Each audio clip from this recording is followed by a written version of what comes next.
Market intervention scheme ద్వారా కూటమి ప్రభుత్వం రాష్ట్రంలో అరటి రైతులను ఆదుకోవాల్సిన అవసరం తక్షణం ఉంది.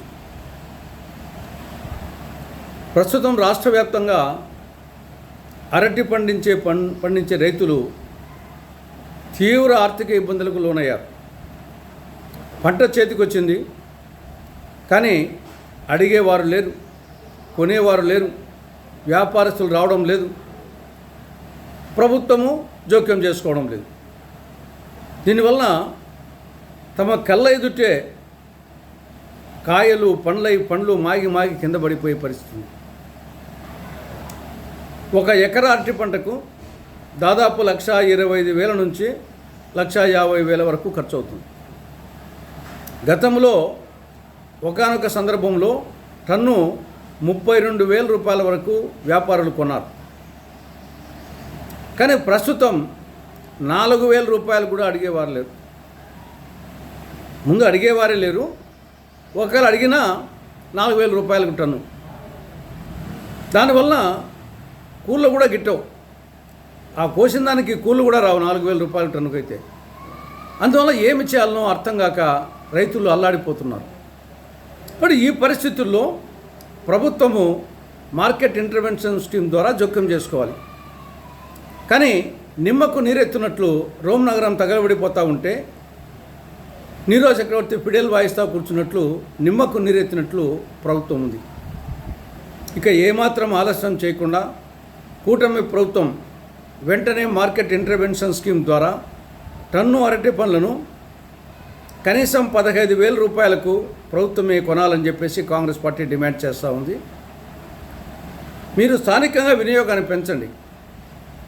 హాస్టల్స్కు, మిడ్ డే మీల్స్లో, అంగన్వాడీ సెంటర్లకు ఈ యొక్క అరటి పళ్ళను వచ్చేసి సరఫరా చేయండి. దానివల్ల వినియోగం పెరుగుతుంది. కాబట్టి అటు వినియోగం పెరుగుతుంది, అటు రైతులకు ఉపయోగంగా ఉంటుంది. కాబట్టి వెంటనే ప్రభుత్వం మార్కెట్ ఇంటర్వెన్షన్ స్కీమ్ ద్వారా టన్ను అరటి పళ్ళను 15,000 రూపాయలకు కొనాలని కాంగ్రెస్ పార్టీ డిమాండ్ చేస్తూ ఉంది. ఇక రెండవది, డాలర్తో పోలిస్తే రూపాయి విలువ. మోడీ పాలనలో డాలర్తో పోలిస్తే రూపాయి విలువ అధఃపాతాళానికి పడిపోయింది. గతంలో మన్మోహన్ సింగ్ ప్రధానమంత్రిగా ఉన్నప్పుడు 2014లో ఆనాడు అంతర్జాతీయ మార్కెట్లో $1 విలువ 68 రూపాయలు. దాన్నే ఆనాడు బీజేపీ నాయకులు మోడీ గారు తీవ్రంగా విమర్శించడం జరిగింది. బీజేపీ అధికారంలోకి వస్తే రూపాయిని బలోపేతం చేస్తాం, రూపాయి విలువ పడిపోకుండా చూస్తాం అని ఉత్తర కుమార ప్రగల్భాలు పలకడం జరిగింది. కానీ ప్రస్తుతం గతంలో ఎన్నడూ లేని విధంగా ఆల్ టైమ్ రికార్డ్ $1తో పోలిస్తే రూపాయి విలువ మన శుక్రవారం $93.71. ఇది ఆల్ టైమ్ రికార్డు పతనంలో. ఇది ఇలాగే కొనసాగితే దిగుమతుల బిల్లు విపరీతంగా పెరుగుతుంది. విదేశాల నుంచి మనం దిగుమతి చేసే బిల్లు విపరీతంగా పెరుగుతుంది.